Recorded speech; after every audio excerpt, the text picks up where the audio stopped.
இது Wednesday morning. இந்த செடி மேலே லவ் வந்துருச்சுனாலே நம்ம ஏதாவது வீட்டுக்கு விசேஷத்துக்கு போனால் கூட அங்கே ஏதாவது புதுசாக செடி இருக்கா, இல்லை என்னென்ன செடி வச்சுருக்காங்க, கட்டிங்ஸ் எடுக்க முடியுமா அப்படின்னு சொல்லிட்டு பார்த்துட்ருப்பேன்.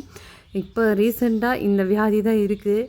எங்கே போனாலும் ஏதாவது செடி மரம் இருக்கா அதெல்லாம் நோட் பண்ணிகிட்டு இருப்பேன்.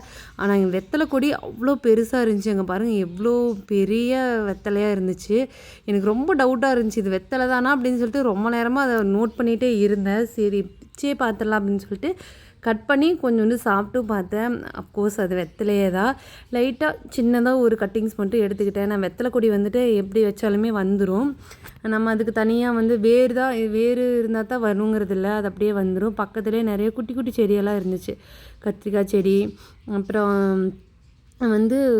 பாசாக்கீரை. இது எங்கள் ஊர் சைடு பாசாக்கீரைன்னு சொல்லுவாங்க. இதை லிப்ஸ்டிக் பழம்னு கூட சொல்லுவாங்க. இதுலேருந்து வர பழத்தில் வச்சுட்டு சின்ன பிள்ளையாக இருக்கும்போதெல்லாம் எல்லாம் லிப்ஸ்டிக் போட்டுட்டு இது பண்ணுவாங்க. பாருங்கள் எவ்வளோ அழகாக இருக்குதுன்னு. கரெக்டாக டார்க் பீட்ரூட் கலரில் தான் இருக்கும். இது பார்க்குறதுக்கே அவ்வளோ நல்லா இருக்கும். அந்த பழம் லைட்டாக இனிப்பு புளிப்பு கலந்துருக்காங்க. இப்போ அதோட விதை தான் இருந்துச்சு. சரி அதுவும் அப்படியே கலெக்ட் பண்ணி எடுத்தாச்சு.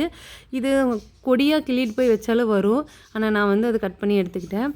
குட்டி குட்டியாக இந்த மலைத்தக்காளி பழம், இது காயாக சாப்பிடக்கூடாதுன்னு சொல்லுவாங்க. பழமாக சாப்பிடும்போது இந்த வயிற்று புண்ணு அதெல்லாம் சீக்கிரமாக ஆறி வரும் அப்படின்னு சொல்லுவாங்க. அதுவும் கட் பண்ணி எடுத்தாச்சு. அந்த ஒரு செடியில் கிட்டத்தட்ட நான் எடுத்துருப்பேன் ஒரு 100 கிராம் பழத்துக்கு மேலே எடுத்துருப்பேன். அவ்வளோ பழம் இருந்துச்சு. பக்கத்துலேயே குட்டியாக இட்லி பூ.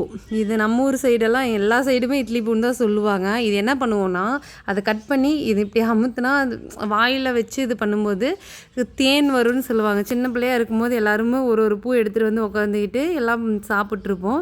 முடிஞ்ச அளவுக்கு குட்டியாக எல்லா கட்டிங்ஸும் எடுத்துகிட்டு வீட்டுக்கு கிளம்பியாச்சு.